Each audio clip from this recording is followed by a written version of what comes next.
আবু জেহেল ঠিকই চিনছে, মুসলমান কোরআনের চিনল না, দুর্ভাগ্য তাদের। বুড়ো হয়ে গেছে, আর কয়েক বছর পর কবরে চলে যাবে। কোরআনের সাথে রাজনীতির কোনো সম্পর্কের প্লুরাল নাম্বার ফেয়ালুনের ওজনে সম্পর্ক আসেনি লোকটার ইমান। কথা কও নাই।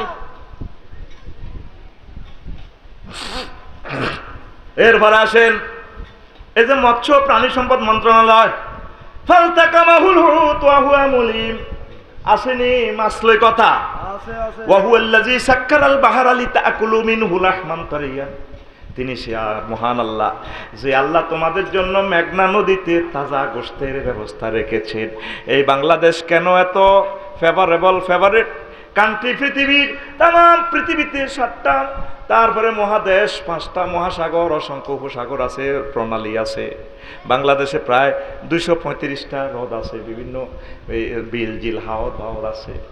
এই বাংলাদেশের এই কথা নিয়ে মহাগ্রন্থ আল কোরআন কথা বলেছে, চাঁদপুরের মেঘনা যমুনা নদী নিয়ে, মারাজাল বাহরাইনি ইয়ালতাকিয়ান বাইনাহুমা বারযাকুল লা ইয়াবগিয়ান। আমার মেঘনা আর পদ্মা নদীর পানি এই রামগতি দিয়ে চলে রে, দুই নদীর পানি একসাথ হয় না। টলারের ধাক্কায় যদি মেঘনার পানি যমুনার পানির সাথে পড়ে যায়, আবার তেলের মতো বাসি এটা এখানে চলে আসে।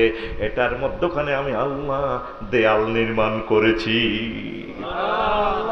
তাজা গোশত এই মেঘনা নদীতে, পৃথিবীর কেউ খুঁজে দেখলো না।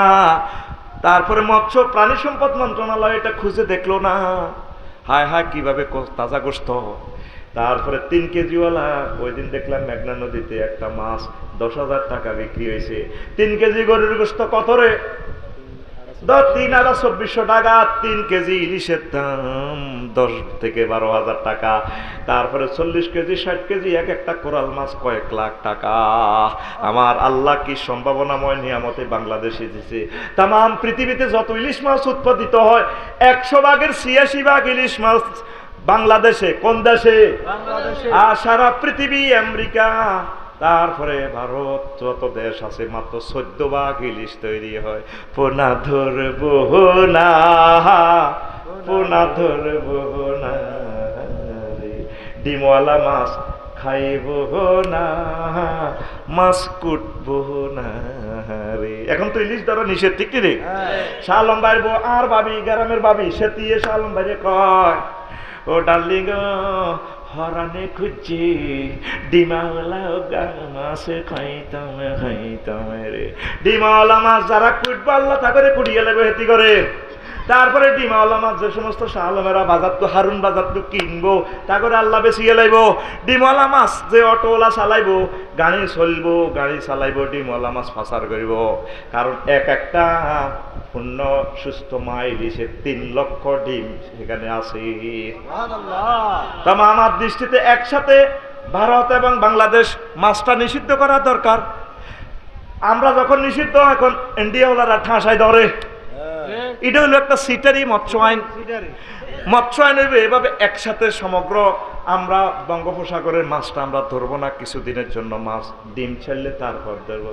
ডিমওয়ালা মাছ কুটবো না, মাছ কুটবো না ওরে, আগে যদি জানতাম আমি রে আল্লাহ, আগে যদি জানতাম আমি রে, ওরে পোনা দেশের সোনা রে, পোনা ধরবো না, পোনা ধরবো না রে, কোস্ট গার্ডকে হেলা করবো না, হেলা করবো না। হলো এই মেঘনা নদীতে মাছ ধরে, শাহ আলমে কই দে কোস্ট গার্ডের এত আগে ফোন দিলে কোস্ট গার্ডের গাড়ি আইয়ে, স্পিড বোট আইয়ে, হলাই যায় হেতেরে বালা করে ধরাই দিবে। বাংলাদেশ সরকার জেলেদের জন্য পুনর্বাসনের ব্যবস্থা করছে, তাদেরকে সাইল দেয়। তুই কতজনের রিজিক? একটা ইলিশ মাছ যদি একজনের ডিমওয়ালা মাছ খাইলা 3 লক্ষ মানুষের রিজিকটা শেষ করিয়ে লাইল। হ্যাঁ, তো ডিমওয়ালা হরানে করছে আর খাইতেও তো মজা দিন তাহলে ঠিক নেই আরো লাগে আয়োডিন বেশি। গর্ভবতী আম্মাজিদেরকে বেশি বেশি ইলিশ মাছ খাওয়াবেন, তাহলে তাদের গর্ভের সন্তান ইলিশের মতো রূপালী ফিঙ্কি উৎপাদন করবে। তারপরে সোনার ছেলে, দামাল ছেলে, আজারি ভাইয়ের মতো ফকাইনা শরীরওয়ালা বড় বড় আলেম ফয়দা করবে ইনশাল্লাহ, ঠিক কিনা?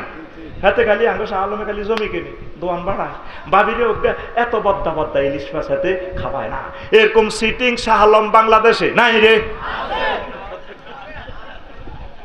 বাবি করে বড় বড় মাছ খাওয়াবি, খালি হেতিকে তো লান উৎপাদন করি করি হেতি করে খারাপ করি গেলাস 30-35 বছরে বাবিরে সিধা জ্বালা সালাম আলাইকুম আফসারি ভাই আসে দিবালা বাবি আপনার কিন্তু বললাই তো সিজার কর আজকা ঘটনা কি? বাবির ঠাঁসায় আপেল খাওয়াইবি, ঠাঁসায় ফল খাওয়াইবি, ফল ফল।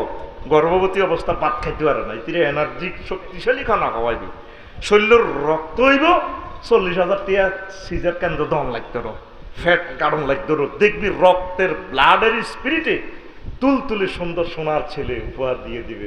সালম ভাইয়া সালাম আলাইকুম, এটা আপনার সোনাবলি বাবে মিডিল মিডিল আসবো, কষ্ট হলে কিছে দিয়ে দিয়েছি এক দারুণ ছেলে, ভ্যাকসিন লাগবে না। মায়ের ফ্যাট থেকে বাইরেতে যে হেতে যে ইয়ারো লাচ্ছা লাচ্ছি করব, হাতে শরীরে স্ট্রেন না তাই যাবে, হাতের গিরাইরি ফুলিন না, হাতে বক্সার মোহাম্মদ আলী আমেরিকা রইব, হাতে আফসারি লাইনে কাটতে যা। হ্যাঁ আর কয়ও সিঁড়িটা এত চশমা লাগায়, কোন দিনের ফলা চশমা লাগায়। গর্ভবতী আম্মাজিদেরকে 1 আঙ্গুল পরিমাণ এই কচু শাক খাওয়াবেন, কোনোদিন আপনার সন্তানের রাত কানা রোগ হবে না, টর্চলাইট ছাড়াই দেখবে। আচ্ছা কুত্তা কোনো এই বিড়াল কোনোদিন চক্ষু ডাক্তারের কাছে গেছে না, হাতের রাতের তারা দাম এলাই হইড ন কত, কোনোদিন পত্রিকা নিউজ আসছেনি বিড়ালে বিল্ডিং এ আশা খাইছে, ডুস খাইছে। হাতে কেন দেখে চিন্তা করতে হবে, হাতে কি খায়, হাতে মাছের কাঁটা খায়। এই মাছের কাঁটাগুলো একটু শ্রবণ করিয়া মাছের কাঁটার মগজটা খাইবেন, ইনশাল্লাহ আপনার চোখের জ্যোতি বেড়ে যাবে। ইতি আফসারি। কত কথা আছে চিকিৎসা বিজ্ঞানের।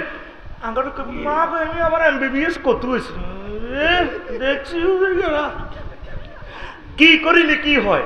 ভাবি সাহেবেরা যদি গর্ভবতী অবস্থা হজরত ফেসবুক শরীফ চালায়, ইতির রাস্তার ডাকায় জালিম ফয়দা হইব। যত ইতি হাফিজি মাদ্রাসা দেখ, ইতির ফলাইন মানুষ হবে না। কারণ রাসূল সাল্লাল্লাহু আলাইহি ওয়াসাল্লাম বলেছেন, গর্ভবতী আম্মাজিরা বেশি বেশি তাহাজ্জুদ পড়বে, কোরআনে কারীম তেলাওয়াত করবে। ফাবিআইয়ি আলাই রাব্বিকুমা তুকাযিবান। আমার ভাবি সেতিয়ে নিয়ত করছে মাইয়ার নাম রাখবো, মাইয়াকে যদিও পপি রাখবে। কি রাখবে? পপি। মাইয়ার নাম রাখবে সোনা, মাইয়ার নাম রাখবো রে পিঙ্কু নদী বন্যরে। মায়ার নাম রাখবো আরো কি দা পরিমণি। মায়ার নাম রাখবি হযরত লামিয়া ম্যাডাম, মায়ার নাম রাখবে হযরত আলকা ইয়াগনর। কিতনা হাসিন চেহারা, ঠিক রে মায়া अच्छी सी बड़ी है मस्त मस्त। আপনার মেয়ে, আপনার ছেলে যদি আজহারি সাহেবের মতো, কাজী ইব্রাহিম সাহেবের মতো আম্মাজি বানাতে চান, গর্ভবতী অবস্থায় বেশি বেশি কোরআনে কারীম তেলাওয়াত করেন। মহিলা আলেমাদের সাথে সম্পৃক্ততা রাখেন, তারপরে বেশি বেশি আল্লাহ জিকির করেন। আপনার সোনামণির বরকতে পৃথিবী আলোকিত হয়ে যাবে।